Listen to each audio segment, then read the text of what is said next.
Nama dia Sulaik Al-Ghatafani. Dia masuk ke dalam masjid. Nabi SAW sedang memberikan khutbah. Nabi tengah bagi khutbah. Dia masuk, dia duduk.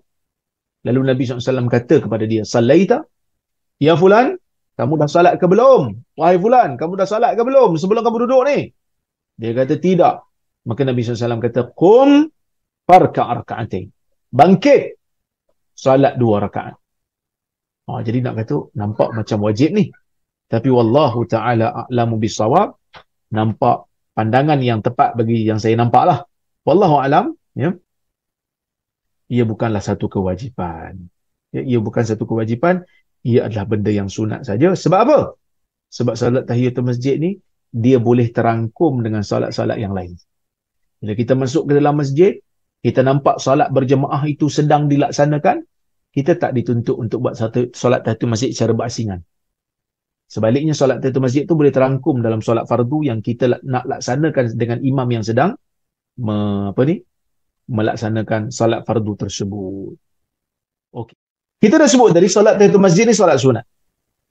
Disyariatkan solat tahiyatul masjid ni untuk hormat dan mengimarahkan masjid, memuliakan masjid. Kerana masjid tu dibina memang untuk kita imarahkan salat. Jadi kalau kita masuk dalam masjid, tak ada salat fardu yang sedang dilaksanakan, buatlah solat sunat 2 rakaat.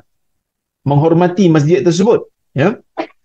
Tapi kalau kita masuk, waktu tu orang sedang laksanakan solat fardu, maka terus solat fardu bersama dengan imam. Boleh tak dia dah duduk? Lepas tu dia kata, tukar plan lah. Tadi rasa macam malas solat tahiyatul masjid, sekarang aku nak salat lah. Boleh tak dia solat? Okey, dalam isu ni, ada pandangan ulama yang berbeza. Jadi, saya melihat, ya, dalam keadaan dia ni solat yang dilaksanakan untuk memuliakan masjid dan jarak masa itu juga tidak begitu jauh, maka dibenarkanlah untuk salat walaupun dia duduk dengan sengaja. Habis itu hadis tadi macam mana? Yang Nabi kata salat 2 rakaat sebelum duduk, itu sebaik-baiknya. Itu sebaik-baiknya. Maksud segerakan salat tahiyatul masjid. Kalau kita masuk dalam masjid, sebelum duduk buat salat dulu. Tapi kalau dia sengaja duduk, taklah gugur. Boleh lagi salat. Kalau tempoh dia nak salat dengan tempoh dia masuk tu tidak berlalu panjang. Kerana Nabi menyuruh Sulaik tadi. Dan Nabi SAW tak tanya pun, kau lupa ke? Kau ingat ke? Sengaja ke tak sengaja? Nabi terus suruh dia bangun.